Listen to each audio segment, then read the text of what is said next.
여러분들 2차 기자회견 보는 내내 뭐 소설이나 영화 보는 것 같다. 좀 그런 느낌 받지 않았나요? 근데 좀 뭔가가 이상한 느낌도 들지 않았나요? 이 부지석 변호사예요. 형사사건 많이 처리하는 변호사예요. 법학 지식도 경험도 어느 정도 충분한데 자, 이런 무리수를 둔다고? 그리고 김세희는 우리나라에서 명예훼손죄 최고 전문가입니다. 명예훼손 관련 변호사들도 많을 거예요. 근데 실제 몸빵으로 명예훼손 고소 고발을 김세희보다 많이 경험해 본 사람이 있을까요? 한 명 있을 거예요. 강용석. 자, 이분 빼고요. 근데 이런 사람들이 아무런 대비책도 없이 그렇게 무리한 2차 기자회견을 한다고? 라는 생각이 들어서 제가 고민을 많이 해보니까 새로운 가능성이 엿보이기 시작하더라고요. 제가 바라보는 시각은 이렇습니다. 제가 오늘 아침 9시쯤 일어나서 아메리카노 한 잔으로 아침을 시작하는데 이유는 잘 모르겠는데 갑자기 부지석 변호사님 생각이 나더라고요. 자, 이 사람이 지금 무슨 생각을 가지고 있을까? 특히나 유저지 제보자 녹음 파일이나 진격의 고변에 대한 의문을 제기한 2차 기자회견 있잖아요. 이게 상당히 허무맹랑해 보이는데 과연 부지석하고 김세희가 어떤 의도를 가지고 기자회견 준비했을까? 내가 뭔가 진짜 중요한 사실이 있는데 그걸 간과하거나 놓치고 있는 부분은 없나? 이런 생각 들더라고요. 오늘 여러분들과 공유 한번 해볼게요. 부지석하고 김세희가 제기한 미성년자 교제 사실, 자, 이거 허위로 밝혀진다. 당연히 형사처벌 받겠죠. 집행유예 아니고 실형 나올 겁니다. 전 국민 앞에서 사기쳤고 건전한 한 명의 연예인에 대한 평가를 완전히 몰락시키면서요, 광고 소송 등에 휘말리게 만들어서 막대한 경제적 손실 발생의 위험성까지 야기시켰기 때문에 죄질이 아주 안 좋게 평가될 거예요. 물론 피해자인 김수현 측과 형사 합의도 안 되겠죠. 그럼 모든 걸 다 따졌을 때 형사재판에서 한 3년 이상의 실형 받을 것으로 보이고, 자, 이와 별개로 부지석은 변호사협회에서도 한 2년 정도 자격정지, 관종인 김세희는 목숨보다 더 소중한 유튜브 방송권 상실하고 채널 자체가 폐쇄당할 위험도 보입니다. 저는 이 대목에서 좀 궁금해지더라고요. 이들이 정말 자기 위기를 모르고 그렇게 무리하면서 2차 기자회견을 준비했을까 하고요. 2차 기자회견 때 김세론을 10년 이상 알았다는 유저지 제보자의 통화 녹음이 존재하고 그 제보자가 칼에 찔렸다는 거, 이 부분 쉽게 믿기가 아주 어려워요. 나아가서 진격의 고변 부분은 미국에 5명의 변호사와 직원을 보내서 접촉 시도했다. 그리고 직접적으로 고변이 살인 청탁을 의뢰했다는 말을 하지는 않았지만 고변 이야기 바로 다음에 살인 청탁 얘기를 해서 이 전체적인 맥락에서는 마치 고변이 살인 청탁한 것처럼 얘기했잖아요. 여러분들 2차 기자회견 보는 내내 소설이나 영화 보는 것 같다. 좀 그런 느낌 받지 않았나요? 근데 좀 뭔가가 이상한 느낌도 들지 않았나요? 이 부지석 변호사예요. 형사사건 많이 처리하는 변호사예요. 법학 지식도 경험도 어느 정도 충분한데 자, 이런 무리수를 둔다고? 그리고 김세희는 우리나라에서 명예훼손죄 최고 전문가입니다. 명예훼손 관련 변호사들도 많을 거예요. 근데 실제 몸빵으로 명예훼손 고소 고발을 김세희보다 많이 경험해 본 사람이 있을까요?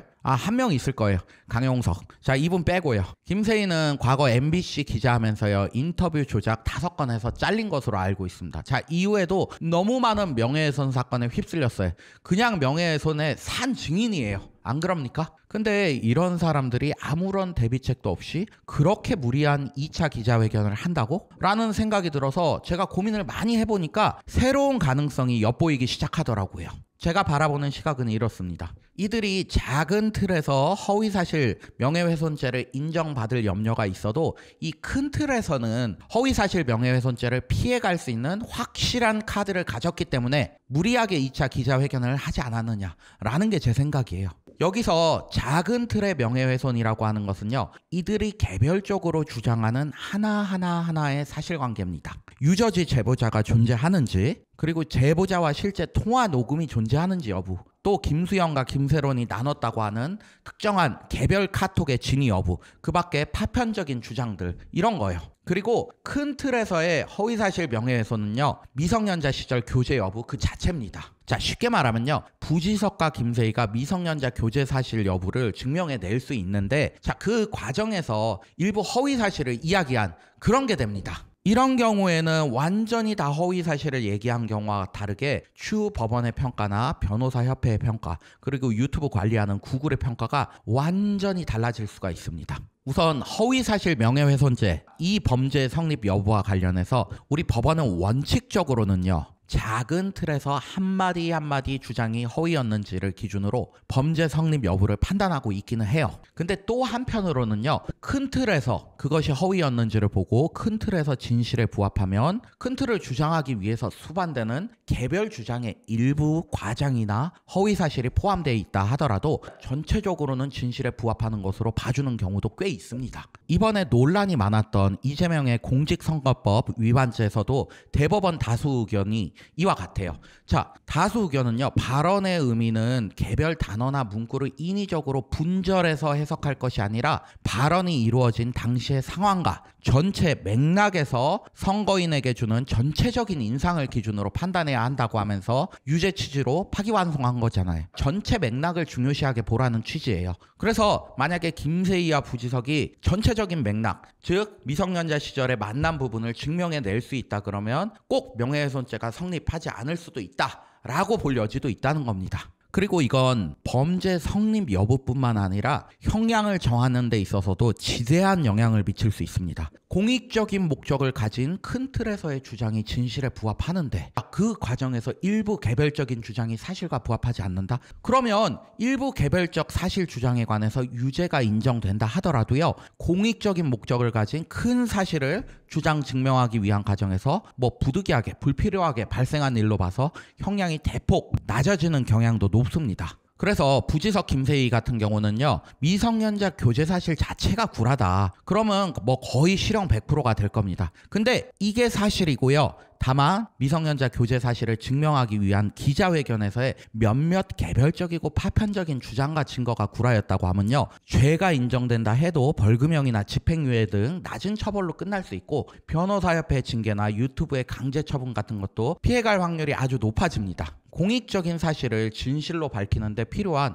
행위로 봐줄 여지가 있잖아요. 이런저런 생각하다 보니까 제 입장에서는 본인들의 위기를 너무나도 잘 아는 부지석과 이 김세희가 정말 무리하게 2차 기자회견 한 데에서는 큰 틀에서 미성년자 교제 사실을 확실하게 증명할 자료, 누구도 부인하지 못할 빼박 자료, 자, 이런 거 가지고 있으니까 2차 기자회견을 열고 무리하게 작은 틀을 이루는 개별적인 주장을 좀 한 것은 아닐까 하는 그런 생각도 들더라고요. 만약 이게 사실이잖아요. 부지석과 김세희는요, 지금 김수현, 이진호, 장사의 신 등등의 주장을 보면서 속으로 씩 웃고 있을 겁니다. 어떻게 보면 정말 교활하고도 무서운 거죠. 물론 이들이 이런 생각조차 안 했을 수도 있어요. 미성년자 교제 사실도 구라, 개별적 사실도 다 구라일 수도 있어요. 근데 이 경우에는 지능이 거의 침팬지 수준이라고 봐야 될 텐데 김세희는 몰라도 부지석 변호사가 그런 선택을 할 가능성은 거의 없어 보이긴 합니다. 저만 그렇게 생각하는 걸까요? 결론적으로 봤을 때 부지석과 김세희가 뭔가 미성년자 시절 교제 사실을 증명할 수 있을 만한 확실한 카드를 숨기고 있을 확률이 좀 높아 보여요. 그러면서 지금 속으로 웃으면서 이 상황을 관람하고 있지는 않을까 하는 생각이 듭니다. 여러분들도 얼마든지 다른 생각 있으실 텐데 의견 있으시면 댓글로 좀 남겨주시기 바랍니다.